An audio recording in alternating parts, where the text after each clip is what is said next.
Hey, Alpha fam, welcome back to another episode of Alpha Commission. Today on Alpha Commission, of course, we're going to go over the continued coverage of the Bitcoin dump and these pullbacks on most of these altcoins. As you can see, we do still have some of these poo coins just continuing to fire off. Lunch continuing to go. Not really sure what the obsession is with that. Just I guess, just a fixation on Luna, that was developed primarily by Crypto Banter and some of these other kind of loony YouTubers that do exist in the market who just like to pump things up and then watch them fall off of a cliff while their viewers hold the bag. And you're seeing that happen with good old Lunch over here, the original Luna that was completely failed, right? And pardon my voice today. I am pretty sick. I've been sick for the last couple weeks, and in fact, this whole year has been pretty bad for my health. So if you ever notice that my voice is a little bit off in these videos, or if I'm not being able to churn them out at the same rate as I usually do, which is about once per day, then it's probably because I'm having a little bit of a health setback. We'll just continue to monitor that as it goes. If we do look over at stocks, you can see that stocks are very red. Everything is pulling back. Jerome Powell, in scaring the market the way that he did in his meeting, on Friday, he did spook the market into getting a pretty strong pullback. Of course, the chart was already situated to have a pullback. So the degree to which, Chairman Powell's comments actually do drive the chart lower, we'll have to see. He definitely drove it to sharply drop. The question is whether or not stocks put in a lower low, or as to whether they can actually put in a higher low on the chart and to maintain some bullishness. I do want to point out some things that are very, very important. And while I didn't go over this in detail last episode because that was mostly about charting, mostly about warning about the drops on the chart, what I do want to point out is that, of course, inflation data did come out positive. And positive, by that I mean that the numbers were lower than the expectation. And so while you saw in the previous PCE measurement a 1% increase in inflation, here you see a 0.1 decrease overall, which is extremely good. It means inflation's going down if you just use the price index. If you look at the PCE price index on a monthly basis, you see there's only a 0.1% increase, which is half of what was expected. So that's an incredibly good result, and it's 1/6 of what it was in the previous measurement. So going from basically doing better than expectations, as well as only 1/6 the previous measurement, that's an extremely good result for inflation, guys. And then, of course, we see the year-over-year measurement there, and this is 6.3%. The last measurement was 6.8%. And all of this is pointing to inflation having pretty much been capped, essentially, that peak inflation having been met. And we saw some indications of that in some of the PCE and some of the CPI data previously in previous months, where there was some indication that that might be the case. Then we had contradictory information. Anyway, the key point is that we are starting to approach levels where you can see that inflation is starting to peak. And while, if you consider the top of any chart that you might draw, there's always ups and downs, right? This is never going to be, down only until you're actually in the, in the actual downtrend phase. But if we're in the peaking phase, then of course there's going to be little pops up, little drops down, and that's what we're seeing here. We're seeing that kind of consolidation on these prices, or pardon me, on these measurements of inflation, which you tend to see at the top, at the peak of inflation. And so, guys, I'm underscoring this because it's incredibly important in terms of how the Fed is likely to make policy, both in September, which is coming up, quicker than some of us could imagine. It's almost the end of the year of 2022. It kind of feels like, 2021 just ended, right? That top of the bull market, and many depressing months later, it's just gone very quickly. This bear market has gone very quickly, and we're starting to see peak inflation, and that is good news. It's good news because it means the Fed won't have to increase rates as high as they've been doing in the past, and maybe, just maybe, there is a chance for these rates to be cut in 2023, which would be excellent news for a potential bull market. And in fact, I think I'm ready to make a projection that we are likely to see some type of a run up in 2023, which could include a double bottom on the charts. I'm not saying that we can't come back to our lows, but which could include a double bottom on the charts, right? And then have a major run up, perhaps by the end of 2023 to potentially a bull run in 2024. And while I'm not 100% certain of that, we'll have to see how a global recession goes, at least in terms of the inflationary pressures. I think once winter is over, we're probably going to see the bottom of this market be confirmed. Okay, so I'm pretty close. I mean, I'm pretty close to saying that we are at a confirmed bottom of the market. I just need to see winter pass. That's all. And there's some key reasons for that. In winter, you're going to see energy spike up. You're going to see food spike up. So we're still going to have a little bit of that toppy kind of, topping out on inflation, on peak inflation. We're still going to be peaking. And then I think once winter is over, right, the cost of energy is going to come down. The cost of food is going to come down as we enter spring and all the harvest and all of that good stuff. We're going to end up with a situation where the cost of living is starting to come down because people just aren't buying as much because we're also going to be in a recession. And so people are tightening their belts. And so retailers have to lower prices. We also are hearing rumors that potentially, China is going to get rid of their zero COVID policy. That would mean an end to China just closing down major areas of cities, entire cities, right, including shutting down all the manufacturing in those areas. The Chinese zero COVID policy has been one of the key reasons that we've been experiencing hyperinflation.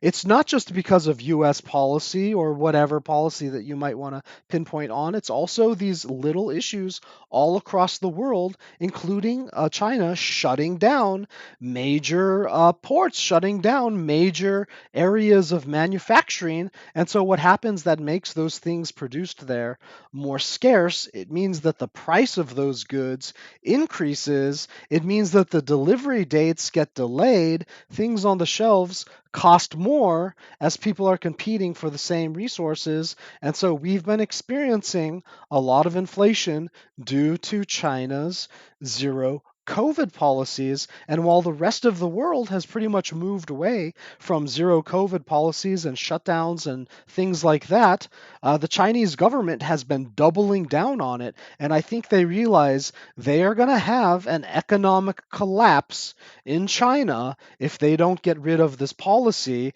You're already seeing bank runs in China, right? They've been pulling out tanks in order to put get their own citizens off the streets. And so we've been seeing these critical financial stresses in the Chinese, in the country of China, which can be alleviated if China does get rid of its zero COVID policy. And that combined with an increase in food in spring, a decrease in the cost of energy once winter has pretty much moved on, it means we should have a confirmation to the bottom of this market sometime by the end of Q1 2023.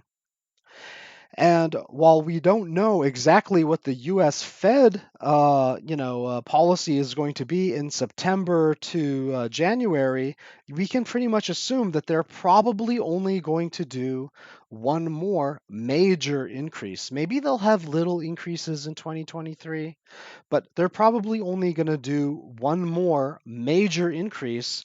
I would say maybe in September or maybe after the elections.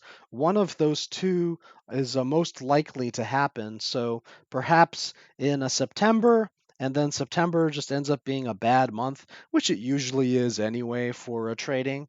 And then, or after November, so maybe in December or January, when they have the winter quarterly data.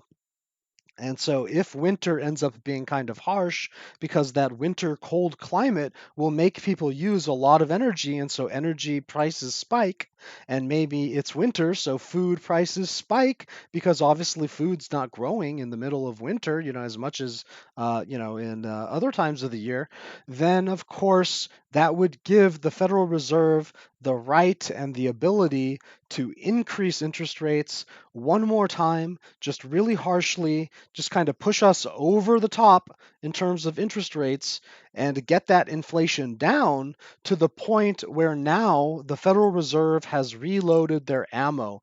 We've always been saying for the last 6 to 9 months that, the Fed has zero ammo. It had been on 0% interest rates for so long, it has no ammo to fight a recession, to combat a recession, and help stimulate the economy in case we have a global economic financial crisis. But what has happened in the last 6 to 9 months is that the Federal Reserve has reloaded their ammo. They now have higher interest rates, which they can pull back if the world falls into a recession. And so now the Fed has its ammo back. If we do fall into a recession, that should take down inflation even more, because what's going to happen is people are going to get scared. They're going to get a second job, or, a lot of people who aren't working right now, they're just going to go get a job. So you're going to have all this competition for jobs suddenly appearing, and that's going to take down wages. So wage inflation is going to come down. People will be competing for the same jobs because they want to make sure their households are okay in a recession. And then at the same time, you're going to see those energy prices going down. You're going to be seeing those food prices going down. You're going to see China, manufacturing on the proper amount that the orders were supposed to be filled, because the zero COVID policies are most likely going to go away. And what you're going to see is that people are not buying as much because they're inside of a recession, so they're tightening their belts. They're not going out to spend as much, and so what you're going to see is, all these, retailers and restaurants and all these guys competing with each other for customers, and so the price of goods are going to come down. All of this inflation is going to get, fought in the next year in 2023, and the Fed won't have to do anything for that to happen. The Fed maybe could just increase rates one last time, one scary amount, just one last time, and then the recession itself will take care of the rest. And so now that the Fed has reloaded its ammo, if the recession gets too bad, right, then yes, the charts can come and double bottom. You see, sometimes we have a bottom to the market, and then we have another bottom to the market. We have a bottom to the market, and then we have another bottom to the market. We have a bottom to the market, and then we have kind of, these second bottoms are usually a little bit higher, but we have a second bottom, and then you have the massive run up, right? So double bottom, massive run up, double bottom, massive run up. And most likely the bottom of this market is going to be the same way. Probably we're going to find a bottom sometime between now and the end of winter, depending on what Jerome Powell's final interest rate increase is going to be. I mean, he can continue to do like small increases, like 0.25% or whatnot. But, in terms of a 75 basis points or 100 basis points increase, not likely to happen, except maybe one more time. So I think since the major thing that pushes markets down is that increase in interest rates with the Fed, that once we get that one last, confirmation increase by the Fed, whatever it ends up being, that's going to basically signal the bottom of the market. And then maybe the recession is going to create like a double bottom, as panic or whatever. People get scared, right? That kind of thing. Something's going to happen to create a little bit of a double bottom. And then what's going to happen is that maybe in 6 to 12 months, we're going to be significantly higher in prices. And I wanted to bring some data to you guys so that you guys don't just have to take my word for it. But let's analyze what's actually happened in the past. And to do that, I'm not going to use all these stupid indicators that everyone else is using, all the just regular Joe Schmo YouTubers, and all the, blah, blah, blah, Bitcoin accumulation, this, Bitcoin, bans or whatever. All of this stuff is just a Bitcoin, right? I mean, all of that's good to look at. But all of these things that Ben Cohen and all these other guys are looking at, or that Crypto Banter or some of these other YouTube analysts, out there are looking at, while they're great tools in normal times, what we're seeing is a stock market super cycle. And by the way, I don't want to confuse things. When those same YouTubers were talking about a Bitcoin super cycle, they were talking about Bitcoin going to like 120K, 200K, something like that on a super cycle. That's not what I'm talking about. Those guys were just hopium addicts, okay? They were drug addicts, and we saw that we didn't even reach 100K, right? We got to 69K, and then we dropped like a rock, right? So, guys, I'm not talking about the same super cycle that those idiots were talking about. I'm talking about the stocks and commodities, the global commodities super cycle, which we've entered into, and which politicians and Federal Reserves around the world can kick the can down the road so that maybe the real pain comes later on, or they divide the pain into different pieces. And what I think is that I think that's what's happening right now. I think we're going to partially kick it down the road. We've already taken a huge hit on stocks. We've already taken a huge hit on a lot of these industries around the world. You can see a lot of countries are suffering. This is not just the United States. This is not just crypto. This is every country in the world. It's not one politician. It's not one people. It's not one asset class. It's everything. The everything bubble is bursting. And we're trying to figure out, as humanity, how we can take a significant portion of it on the chin right now, absorb that pain, which we've been doing for the last half year, and then how much of it can we delay later when we can kind of heal a little bit, or deflect the blow to a different part of the body so that we don't just break our jaw, right? So we don't want to break our jaw. We maybe take one to the chin, right? Take a punch to the chin, but we don't want to get knocked out. We don't want to have our jaw shattered. So, these politicians, these different policymakers around the world have to figure out how to kick the can down the road, how to delay the pain, how to direct the pain into a different direction. And so that's what's going to happen. We've taken the pain in the form of inflation so far, and we're probably going to redirect the pain into recession. And then what's going to happen is that probably, after we take that one, then, we're going to come back and we're going to have to deal with inflation again, right? So there's going to be these kind of cycles. And wouldn't it be nice if there was a way to see that there was a bottom of the market here or here or here or here or here, here, here, here? Would it be nice to see a bottom of the market? Well, I think I've got one for you guys. Would you have liked to have bought in at the bottom of the 2020 market here at a COVID? Would you have liked to bought in at the bottom of the market in 2018? Would you have liked to buy in at the bottom of the market in 2015? Would you have liked to buy in at the bottom of the market in 2011 or even earlier?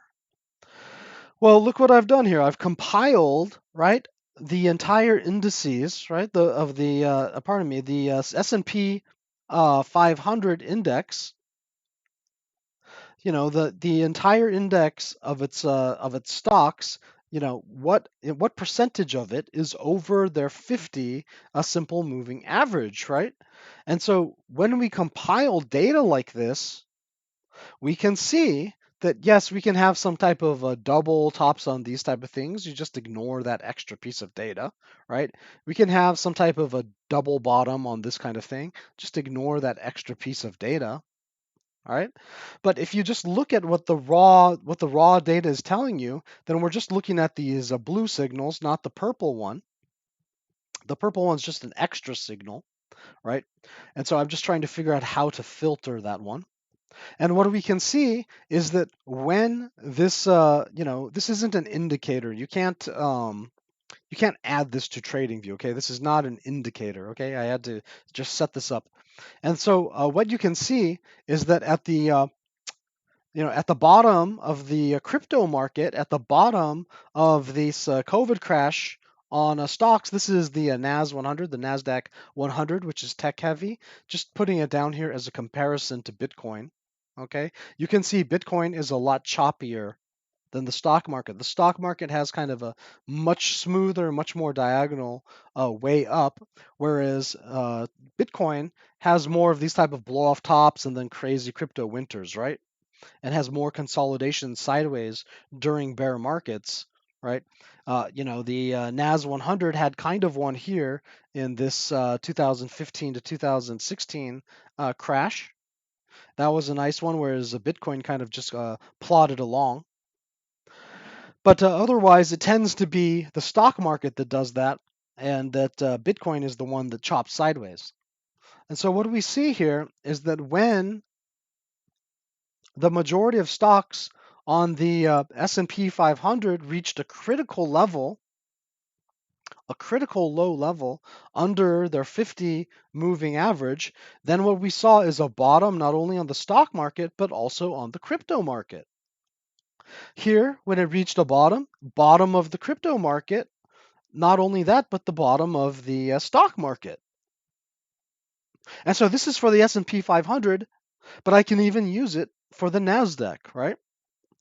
Bottom of this chart, and then we had a secondary signal right here. And so what you saw, bottom of the crypto market, more or less the bottom, just a couple bucks off. And then what you saw here on the NASDAQ, well, the NASDAQ isn't the S&P 500, so it actually worked its magic on the second signal. Again, I'm showing you these kind of small deviations because overall it works extremely well. And anyway, if you had bought either of those prices, you would have been very well off. And I'll show you what the dark blue line means in a second. And so then what you see if you come back here is that once the majority of these stocks got over their 50 simple moving average, then what you saw is that we were basically at the point where the market was going to enter a recovery phase. Right here, the market was already recovering. The blue line maxed out, started to recover. Blue line started to recover. Blue line starting to recover, right? Maxed out. So going from the max low to the max high is basically the range that we're looking for whenever we're looking for the signal. And sometime between that point, you can consider that you're most likely to be at a bottom, either at the beginning of the signal or perhaps somewhere in the middle. And then by the time you get the blue signal, it's basically confirmed. Okay, so that blue signal is basically a confirmation, and the teal signal is basically, be open-minded that the low might be in. And if we go backwards in time, you can see the same thing, these same type of patterns.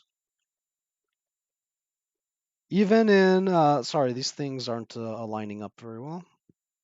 It's because they have different lengths to them. Anyway, let's see if I can, there we go, that's pretty close. You can see in 2011, we had a confirmation here, but we also had a confirmation first here. And this teal signal in 2010, the absolute bottom of Bitcoin, it fired off. And so you could have grabbed the absolute bottom. I mean, you wouldn't have known because Bitcoin was only like a couple cents. Look at this, Bitcoin was like 5 cents. Okay, 1 Bitcoin was 5 cents, guys. And this signal was firing off, and this is not a Bitcoin signal. This is a stock market signal, right? And that was the bottom of that market right there. Man, Satoshi was a genius. Those guys that worked on Bitcoin, they were geniuses, man. They set it up right at the bottom of the market so that it could basically be up only from there. Genius, genius, absolute genius. Imagine if they did it at the top of the market. Everything would be so confusing, right? But guys, Bitcoin basically was put together at the bottom of the market. And so it's basically followed these same patterns all the way through its history. And so you could have gotten in at the absolute low. I mean, obviously this is too early, but you could have gotten in at the absolute low of Bitcoin using this method. You could have gotten in at the second confirmation. This one was saying, oh, maybe it's too early, right? It's too early, but here's your second chance. Maybe you want to get in. And then the next cycle, it said, okay, we've probably reached a bottom. You probably want to get in if you haven't gotten in yet. And then here in 2018, okay, we've probably bottomed out. And then the blue signal was saying you might want to get in. And then same thing here during COVID. Well, that COVID dip, probably the bottom. Look at this, right? 318, 320, whatever. This is the 5-day chart. So, it can't get the specific day there, but you can see the pretty much same week, right? Absolute bottom on that COVID dip. And then the blue signal says, hey guys, you may want to get in now. And everybody who followed this signal, if you had been following it for stocks, you would have been vastly rewarded. Back here, right? Before Bitcoin even existed, back here, if you had gotten into stocks on that signal, and then at least by the confirmation, you would have been vastly rewarded. Same thing on this dip. Same thing on this second confirmation. Same thing on this dip and its confirmation. Same thing here. Same thing here. You would have been just vastly rewarded. And look, guys, you would have only had to trade 1, 2, 3, 4, 5 times in the history of your life. You would have only, since Bitcoin first was created, you would have only had to buy 4 times based upon this signal, and you would have been vastly rewarded. You would have had all the riches, and you would have been buying in at the perfect time on every single cycle. So why am I telling you this? Why am I telling you? What's the relevance of this for now? Well, if that signal came along again, wouldn't you want somebody to tell you that it had fired off? Remember, this is not a crypto, pi cycle top indicator. This is not a, some weird, miners, hash ribbon, hash rate kind of thing that's just really specific to crypto. I'm using macro analysis on the stock market. Okay, on the stock market. So I'm not just limiting myself to crypto. Crypto was born in an up only period on the stock market. If you go to the history of the stock market, there were major crashes before crypto ever existed. Okay, like back here in 2000, man, if Bitcoin had been launched at the top of 2000, it would have been like negative $50,000, okay, guys? Because the stock market just crashed so hard. And so the genius of Satoshi is what they launched this thing basically at the bottom of the market, right before we had a macro super cycle run up on the stock market. Man, what a genius move that these guys did, okay? Like to the Satoshi and those guys, just got to really give them some credit for planning this out. If they had done it here in 2000, it would have been game over. That thing just would have just been suppressed to zero for, it would have been less than its launching price, right? Whatever its launching price was, it would have been less than its launching price for probably 10 years, you know, using the same type of algorithms that are used now. So it probably would have had a totally different algorithm set. Who knows? Like, who really even knows, how it would be traded, right? Or if people would ever have found faith in it. But the fact that it was launched at the bottom, of a bear market and then was up only for like 10 years, that could create incredible faith. That created incredible faith in this market and allowed a whole industry to basically be born and gave cover and support for all of these altcoins and everything as they experimented and learned how to exist in this industry.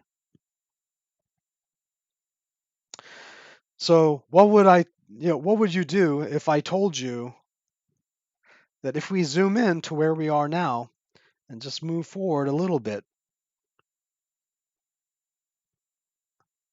that we've had those signals again, and that signal fired off right here at $17,700 on that drop, and that we just got a confirmation. We just got a confirmation on the peak as we turned around. And is that a bad thing that we've turned around? Is this signal going to fail for the first time in its history? Is it going to fail? Don't jump to conclusions too fast. You see here where it fired off over here? It was on kind of a high also. This could have dipped lower. It did dip down. So it fired off at the top here, and then there was a little bit of retracing. Little bit of retracing. It did fire off here. That's a little bit of a high, right? I can just move that over a little bit to be a little bit more accurate because these are three different charts. So they're not going to line up perfectly. TradingView just doesn't allow you to be that perfect.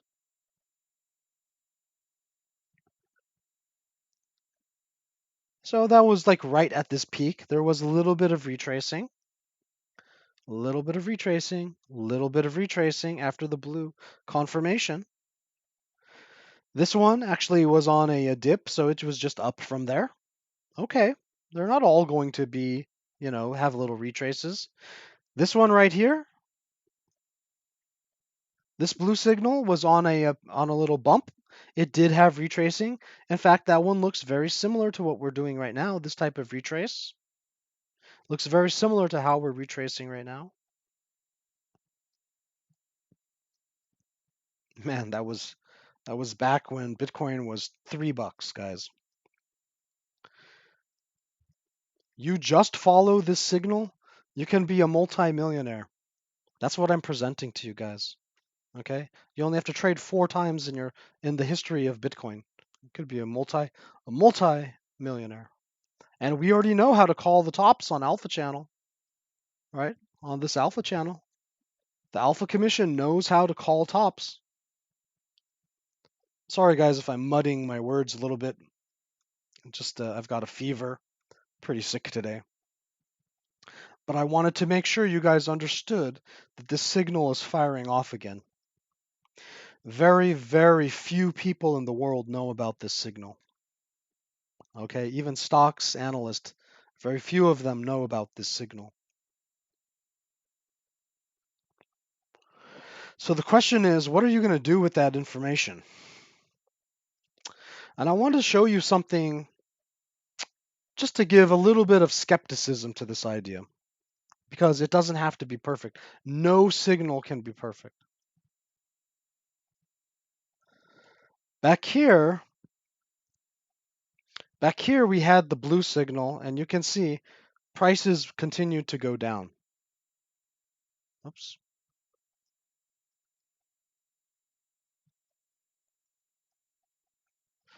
You see this teal signal we got here, and prices continued to go down from 2015 to 2016. So at the bottom of that signal, we got to be basically 5% lower. Okay, it's not much, but we basically had a bounce from there, and then again we had a little bit of a pullback. So where the confirmation went, it went about 6% down. So let's just take that into our current consideration. So this signal fired over here. Let's consider 5% down. All right. And let's consider 6% down from here, basically where we are. And so you can see we have a little bit of a range based upon these historical signals. We have a little bit of a range that we can work with. Basically, if price ends up bottoming in this kind of a box,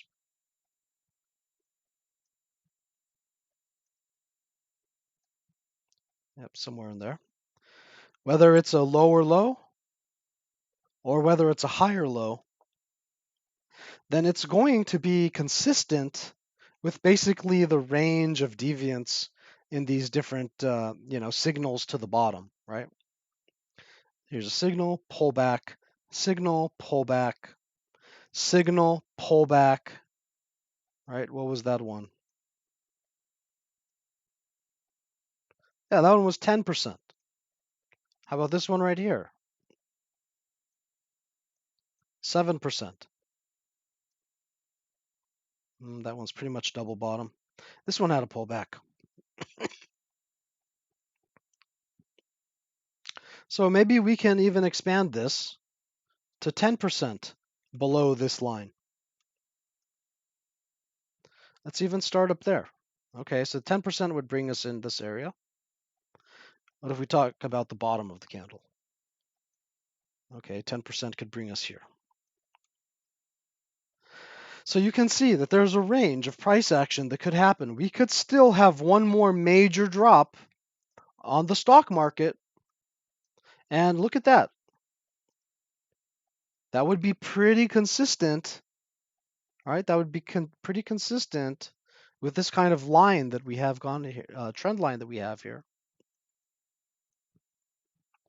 And so maybe what we see is the stock market do something like this. And then we basically have our bottom of the market. It's also possible that we get within this box and maybe we just have a double bottom and then we start doing that kind of thing, right? Or maybe even a little higher low and then we start doing that thing. And so this is the range that we have to play with. But either way, the case that I'm making to you guys is that it's possible that the next macro low, whatever it is, the very next macro low, whether it's here,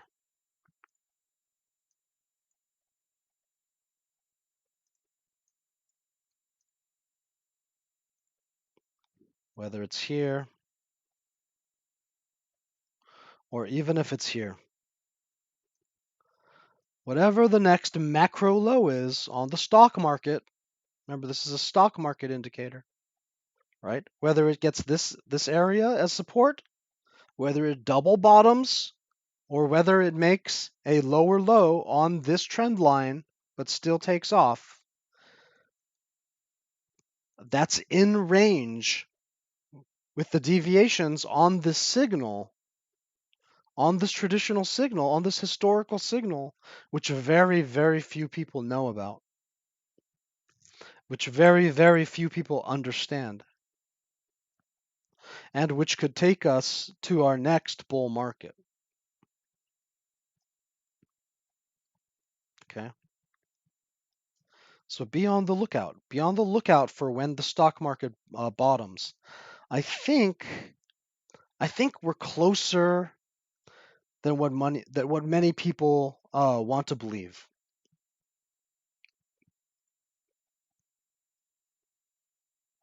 And so yes, for Bitcoin, that could be very scary. That could be very scary, okay? 10%, a 10% drop on the NAS 100 could be a 20% drop in Bitcoin. 20% would be $16,000. Okay, $16,000.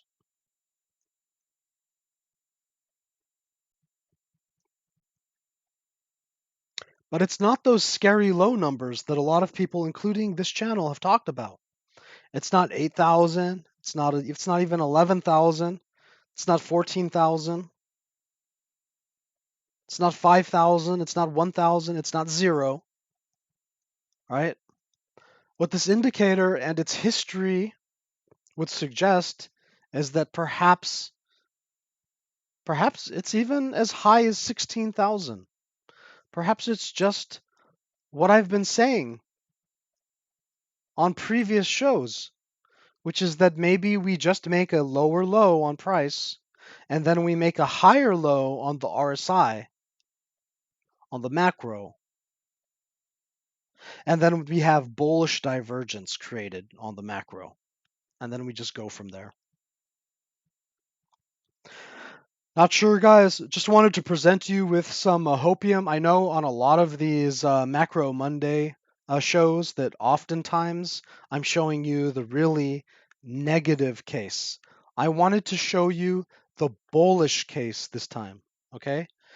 Take everything with a grain of salt. Look into these things yourself. Look at all of the indicators. Don't just look at one indicator, and try to understand the macro economy. Try to understand the macro politics and understand this is not Bitcoin only. It's not crypto only. It's not the stock market only. It's not the US stock market only. It's not the US only. This isn't Biden. This isn't Jerome Powell. This isn't China. This isn't Russia. This isn't Ukraine. This isn't the EU. This isn't the euro dollar. This isn't oil. This isn't energy. This isn't food prices. This isn't employment rates. This isn't housing. This isn't banking and financial systems in China collapsing, right? This isn't war. It's not any of those one things only. It's everything. It's everything put together. And then it's the competition of China doing $1 trillion of stimulus. It's Europe increasing rates. It's the US increasing rates. It's the New York Federal Reserve increasing liquidity. It's the Treasury increasing liquidity. It's stimulus. It's all these competing different factors. They're not all pointed in one direction. And so something has to give. Something ends up winning out at the end of the day. And I think the narrative that I've presented to you at the beginning of this video, it may end up being the correct one. I think there's a high likelihood of it being the correct one. And I think whatever the next macro low is, and again, remember what I told you. The stock market is often a smooth transition. But Bitcoin and crypto is choppy as heck. Blow off tops, crypto winters. We could just go sideways for a while. We could have a huge dip even if the stock market goes sideways. Okay? But what I'm saying is that based upon this historical indication and the analysis of it, that most likely, in fact, every single time it's hit, every single time in the history of Bitcoin, and almost every single time in the history of the stock market, with just one exception where the confirmation ended up being lower than the initial, but still almost the same price. So very, very reliable. That every single time, except with that noted, this has been the correct signal. And so take it with a grain of salt, but also consider that the next macro low, whatever the next macro low is that we put in, be it way down here, be it way up here, that the next macro low has a very, very high likelihood of confirming the bottom of this market. This is not the time to get out. If you go by this indication, this is not the time to get out. This would be the time to be getting in. That's your alpha for the day. Stay safe and happy trading.